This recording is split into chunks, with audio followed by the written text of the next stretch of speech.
Welcome to the Daily Decrypt. Wow, what a great day to talk about currency competition. I'm your host Amanda, and today's episode is brought to you by BitShares. The world of cryptocurrencies is diverse, and growing more diverse all the time. One such creature is Monero, a currency not based on Bitcoin like many other cryptos, but rather based on an entirely different protocol, one called Crypto Note. And it's this protocol which has given Monero some unique properties which are geared specifically toward those who value privacy. To find out more, I've reached out to Monero core developer Fluffy Pony, who also goes by Rick.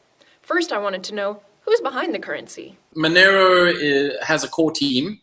Consists of 7 people. Individually, as members of the core team, we can, and most of us do, also contribute to the actual code development. But our role as a core team is stewardship of the project. How did the currency get its start?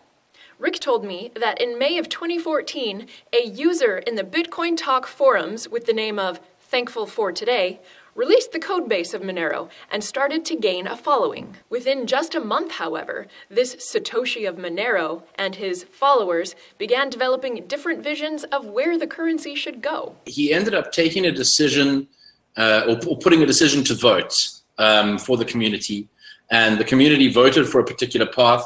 He disagreed with the community's votes and decided to go with his way instead. Suddenly we were 7 people that were shoved into a chat room and got involved in a chat room on IRC and went like, hey, this is not cool, let's fork the project. And so we did.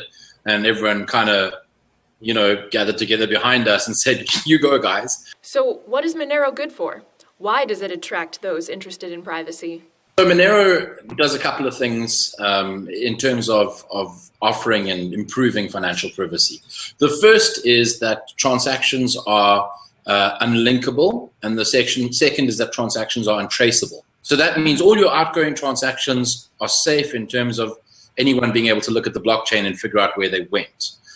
The other aspect to it, of course, is that your incoming transactions have many possible senders, and each of those possible senders have the same chance of being the true sender.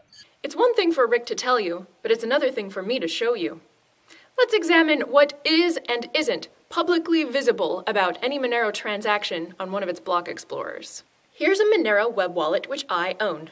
From another account, I'm tipping myself half a Monero, which is worth about 25 US cents today. I want to see what other people could determine about my transaction using a block explorer. So I copy and paste my Monero address into one such explorer. I then receive an error message in return. The Monero blockchain does not even allow the looking up of balances or histories based on people's addresses. At most, I can use the transaction ID of the payment to see as sort of proof that a payment did take place, but even then, the blockchain won't tell me which address was the sender or which address was the recipient. Certainly, this level of payment obfuscation is sufficient for Fluffy Pony and his band of Knight Riders.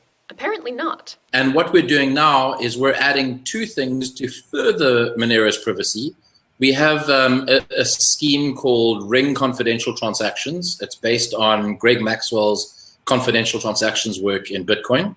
And what we did is we took that and we built on top of it, and we'll be adding that to Monero so that at some point in the future, transaction amounts won't even be visible.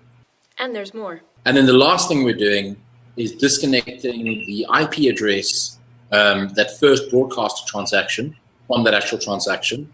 Instead of going through normal TCP/IP, normal internet traffic, we'll go over I2P instead, and then no one will tell where the transaction came from. Rick then said that despite these layers of payment obfuscation, if users want to reveal their full transaction histories of any given Monero account, they still can if they choose to.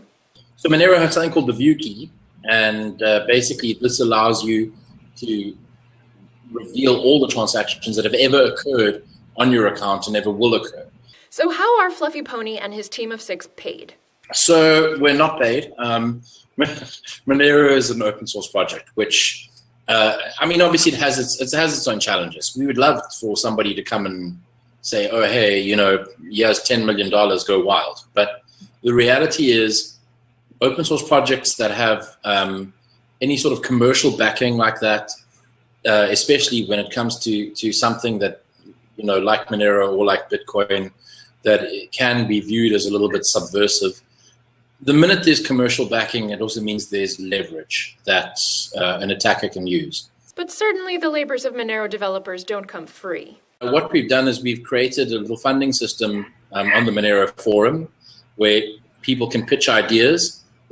Somebody can come along and say, I'm going to do this. They can set milestones. They can set amounts against those milestones. And then the community funds it.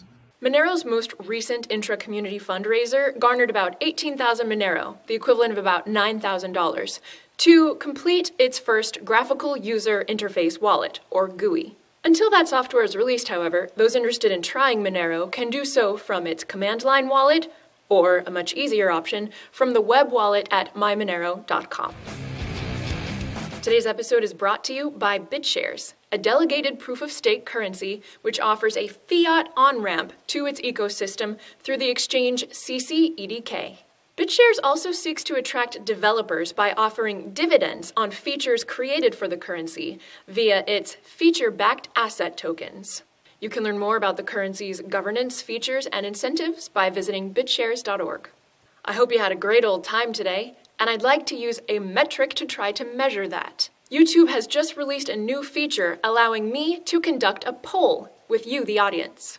So click wherever you see the pop-up appearing now to give your answer to the Daily Decrypt's very first poll question. Thank you.